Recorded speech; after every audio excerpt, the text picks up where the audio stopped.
काव्या हो कशा आहेत या? त्यांच्यासाठी एवढी बाईक वॉश करून घेतली, या निघून गेल्या. मी एवढं मैत्री वाढवण्याचा प्रयत्न करतोय, पण या रिस्पॉन्सच देत नाहीये. जाऊ दे पार्थ, आपण ठरवलं ना, किती वेळ गेला तरी चालेल, आपण आपले प्रयत्न काही थांबवायचे नाही. कशाबद्दल बोलायचं? तुमच्याबद्दल, माझ्याबद्दल, की आपल्या लग्नाबद्दल, की अजून कोणाबद्दल?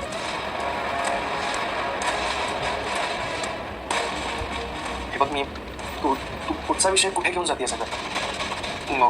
मला फक्त इतकंच म्हणायचं होतं की तुला वाईट वाटेल. मला वाईट वाटत नाही सहसा, गोष्टी मनाला लावून घेत नाही मी, पण पण तुम्ही हरवलं मला. काल रात्रीपासून आता या क्षणापर्यंत हे सगळं माझ्या माहिती. काहीतरी बोलायचं आहे? बोल रे, बोल बोल. हां, ॲक्च्युली मला फक्त विचारायचं होतं की बाबांचं आणि तुझं कधी कधी भांडण होत असेल ना, छोट्या छोट्या कारणांवर? अर्थात हो हो होतं ना. मग तू बोलायला जातेस की बाबा बोलायला आहेत? हे बघ, सुखी संसाराचे काही नियम असतात, युनिव्हर्सल नियम असतात. जसं की बॉस इज ऑलवेज राईट. बाबा नाही, बायको. घरात बॉस कोण आहे? बायको. बॉस बायको, म्हणजे बायको नेहमीच बरोबर असते. बरोबर. त्यामुळे चूक कुणाचीही असते तरी माफीही नवऱ्यानेच मागायची असते. चूक नवऱ्याचीच असेल तर?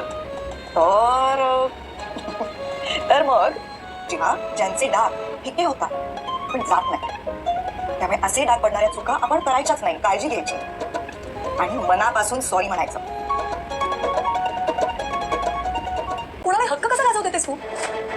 आजपासून तुम्ही इथेच. ते काय काय बहुतेक माझ्या कानाला काहीतरी प्रॉब्लेम झालाय. व्यवस्थित आहेत तुमचे कान. तुम्हाला जे ऐकायला आलं तेच मी बोलले. आजपासून तुम्ही इथे झोपा. मला कोणीतरी सांगितलंय की बॉस इज ऑलवेज राईट आणि काही झालं तरी नवऱ्यानेच बायकोची माफी मागायची. काव्या पार्थसोबत जायला नकार देते तेव्हा रम्या तिथे येते आणि ती पार्थला सांगते की मला तुझ्या ऑफिसच्या जवळच जायचं आहे, तर पार्थ मला तू आज ड्रॉप करशील का? पार्थचा नाईलाज होतो आणि तो रम्याला सोबत घेऊन जातो.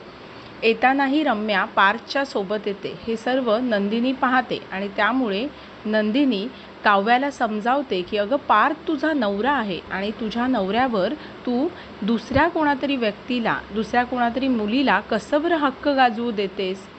आणि हे सांगितल्यामुळे काव्याला कुठेतरी हे पटतंय आणि त्यामुळे काव्या पार्थला तिच्यासोबत त्याच्या रूममध्ये झोपायला अलाव करते. आणि इकडे जीवाला पण वाईट वाटत असतं आणि त्यामुळे आपल्या आईकडून मिळालेल्या सल्ल्याप्रमाणे तो काहीतरी स्पेशल करून नंदिनीची माफी मागण्याचा प्रयत्न करतो. तर उद्याच्या भागात हे पाहणं रंजक ठरणार आहे की नंदिनी जीवाला माफ करेल का आणि काव्या आणि पार्थचं नातं कसं हळूहळू फुलणार आहे हे पाहणं अतिशय मनोरंजक ठरणार आहे. अशाच नवनवीन अपडेट्ससाठी माझ्या चॅनलला सबस्क्राईब करा आणि माझा व्हिडिओ पाहायला विसरू नका. थँक्यू.